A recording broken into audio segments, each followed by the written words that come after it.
Hello friends, ఇవాల్టి మన story రైతు కష్టం. గజేశ్వరపురం అనే గ్రామంలో గణపతి వర్మ అనే జమీందారు ఉండేవాడు.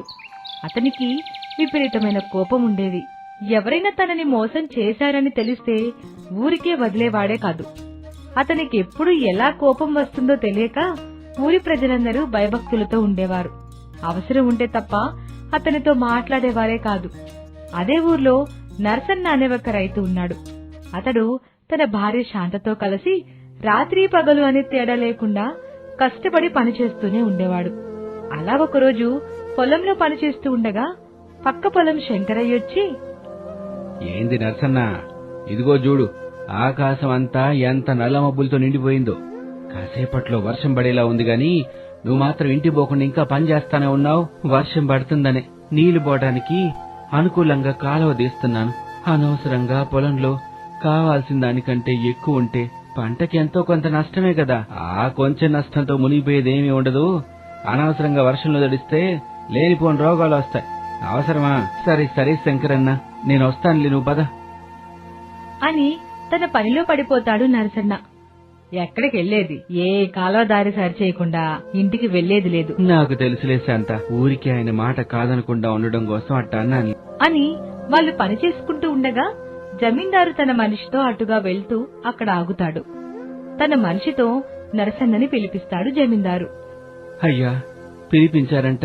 అంతలా భయపడాల్సిన అవసరం లేదులే నరసన్న.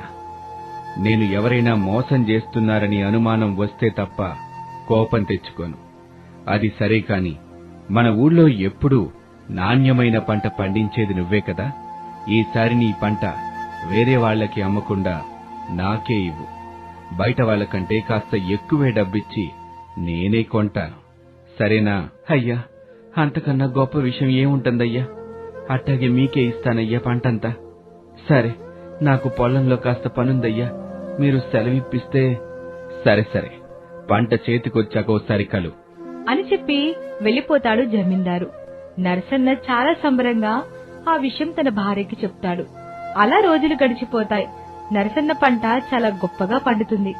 కొందరు మనుషులను తీసుకుని వెళ్లి పంటను కోయించే పని పెట్టుకున్నాడు నరసన్న. పంటంతా కోసేసరికి 10 బస్తాల పంట వస్తుంది. ఇంతలో జమీందారు మనిషొచ్చి, నరసన్న, ఇప్పటికే చీకటి పడింది కదా, జమీందారు పంటని రేపు తీసుకుంటామని చెప్పారు. ఈ రాత్రికి పంట బస్తాల్ని నీ ఇంట్లోనే పెట్టు.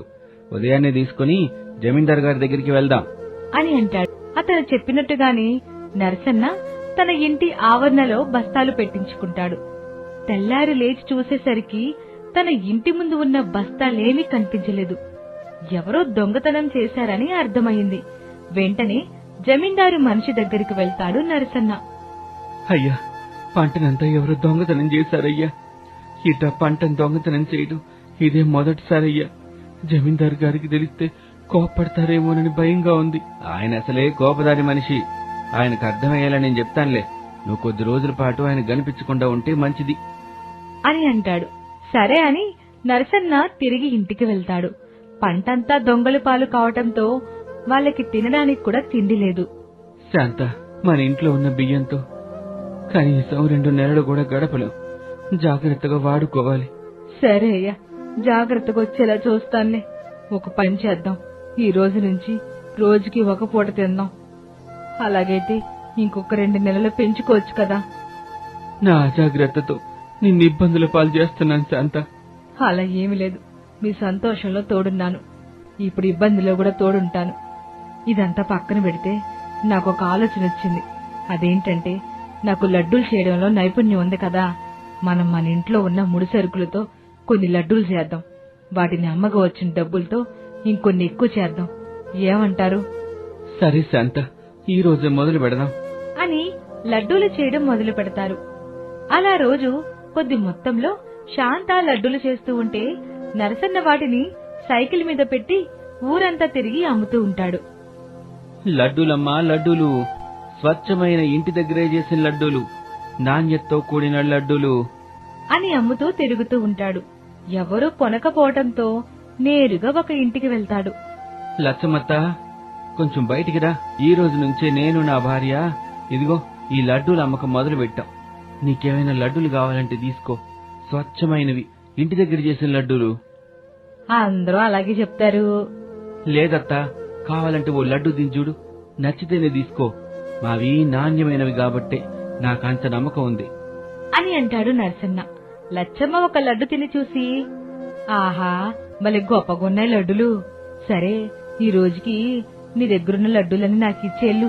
2 రోజుల్లో మా ఇంట్లో పుట్టినరోజు వేడుకుంది. ఆ వేడుకలో పనికొత్తేలే అని అంటుంది.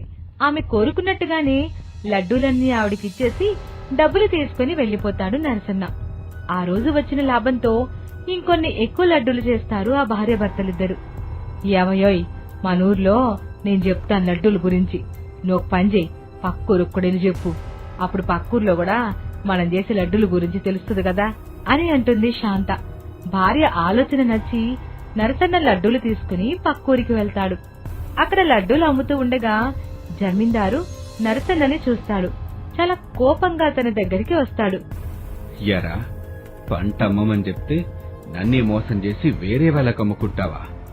ఎంత ధైర్యంరా నీకు? అయ్యా, కాస్త ఆలోచించండి అయ్యా. అంత పంట నేను అమ్ముకుంటే ఇట్ట లడ్డూలు అమ్ముకొని బతకాల్సిన అవసరం ఏంటి చెప్పండి?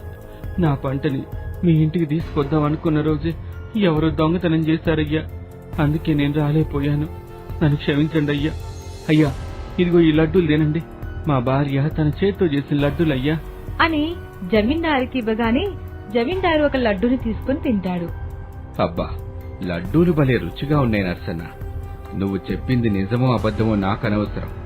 నేను మోసాన్ని ఒక్కసారి మాత్రమే తట్టుకోగలను. కాని ఈసారి అలా చేయకు. రేపు ఒక 100 లడ్డూలు మా ఇంటికి తీసుకొనిరా. పక్క ఊరి జమీందారులు నన్ను కలవడానికి వస్తున్నారు. వాళ్లకి ఇవ్వటానికి ఇదిగో ఇలాంటి శ్రేష్టమైన లడ్డూలు కావాలి. నువ్విందాక చెప్పిన విషయం నిజమేమో అని నమ్మి నీకీ అవకాశం ఇస్తున్నాను. ఈసారి ఏదైనా తేడా జరిగిందంటే నేను తట్టుకోలేను. అర్థమైందా? అంటూ కాస్త డబ్బునిస్తాడు జమీందారు. అలాగేనయ్యా అంటూ నరసన్న ఆ డబ్బును తీసుకుని కావలసిన వస్తువులు కొనుక్కుని ఇంటికి వెళ్తాడు. జరిగిన విషయాన్నంతా తన భార్య శాంతకు చెప్తాడు. సరే, అలాగే చేద్దాం గాని ఈసారి దొంగల నుంచి జాగ్రత్తగా ఉంటే మంచిది అని మాట్లాడుకుంటూ లడ్డూలు చేయడంలో నిమగ్నమైపోతారు. రాత్రి అయ్యేసరికల్లా లడ్డూలు చేయడం పూర్తయిపోతుంది. ఏమయ్యోయ్, ఈసారైనా కాస్త జాగ్రత్తగా పెట్టయ్యా. పోయినసారి జమీందారు ఎట్టాగో క్షమించేశాడు, కాని ఈసారి కనికరం కూడా చూపించడం. నా ఏర్పాట్లు నాకున్నాయిలే శాంత అని లడ్డూలన్నీ ఒక గదిలో పెట్టి వచ్చి పడుకుంటాడు. అర్ధరాత్రి అయ్యేసరికి కొందరు కింద పడి నడవలేక అరుస్తూ ఉంటారు. వెంటనే శాంత నరసన్న లేచి అక్కడికి వెళ్లి, ఓహో, మీరేనన్నమాట ఈ దొంగతనాలు చేసేది అని వాళ్ళను కట్టేసి జమీందారు గారి దగ్గరికి తీసుకుని వెళ్తాడు. అయ్యా, వీళ్ళు ఈసారి దొంగతనం చెయ్యాలని చూశారు. కానీ నేను లడ్డూలు దాచే గదికెళ్లే దారిలో సరిగ్గా కనిపించని పదునైన ముళ్లు వేశాను. వాటిని దొక్కిన తర్వాత నొప్పి వల్ల వీళ్ళెక్కడికక్కడ కదల్లేకుండా నాకు దొరికిపోయారయ్యా. వారెవ్వా నర్సన్న, నీకు కండబలంతో పాటు బుద్ధిబలం కూడా ఉంది. ఈ దొంగల్ని చాలా రోజులుగా పట్టుకోవాలని చూస్తున్నాను, కానీ దొరకలేదు. ఎవరింట్లో కొంచెం ఎక్కువగా ఏది కనిపించినా దొంగతనం చేస్తూ ఉంటారు వీళ్ళు. నీ వల్ల నాకు 2 మంచి పనులు జరిగాయి. ఒక పని చెయ్యి, ఇక నుంచి మా ఇంట్లోకి కావలసిన మిఠాయిలు నువ్వే అందించు. అలాగే నీ పనికి నేను ఎంతగానో ఇష్టపడ్డాను కాబట్టి మన ఊర్లో నీకు మంచి మిఠాయి దుకాణం పెట్టిస్తాను. దుకాణం నడుపుకుంటూ వ్యవసాయం చేసుకో. ఏం కాదంటావా? అయ్యో, ఎందుకు కాదంటానయ్యా. ఎన్ని రోజులు ఊళ్ళో ప్రజలందరూ మీలో ఉన్న రౌద్రాన్ని చూశారు గాని మీలో ఉన్న జాలిని ఎవరూ చూడలేదయ్యా. మీరెంత మంచివారో నేనందరికీ తెలిసేలా చేస్తాను. అంత అవసరం ఏముందిలే నర్సయ్య. ఎవరేమనుకున్నా మనలా మనం ఉంటేనే మనకు నచ్చుతాం. అందరికీ నచ్చాలి అనుకుంటే మనకి మనమే నచ్చకుండా పోతాం. ఈ రోజు నువ్వు అర్థం చేసుకున్నట్టే వేరొకరు ఇంకొక రోజు అర్థం చేసుకుంటారు. నువ్వు నన్ను పొగడ్డం మానేసి నీ మిఠాయి కొట్టులో మిఠాయిలు చేసే పని చూడు. నేను రేపొస్తాను, మిఠాయి కొట్టు తెరుద్దాం అని అంటాడు. అన్నట్టుగాని జమీందారు తర్వాత రోజు నరసన్నతో మిఠాయి కొట్టు తెరిపిస్తాడు. కొద్ది రోజుల్లోనే నరసన్న మిఠాయి కొట్టు అందరికీ తెలిసిపోతుంది. చాలా మంది వచ్చి నరసన్న దగ్గర మిఠాయిలు కొనడం మొదలు పెడతారు. నరసన్నకి మిఠాయి కొట్టు పెట్టించింది జమీందారు అని తెలుసుకున్న వాళ్ళందరూ జమీందారు గురించి తప్పుగా అనుకోవడం మానేస్తారు. ఇది ఇవాల్టి కథ. మరొక ఆసక్తికర కథతో మళ్ళీ కలుద్దాం.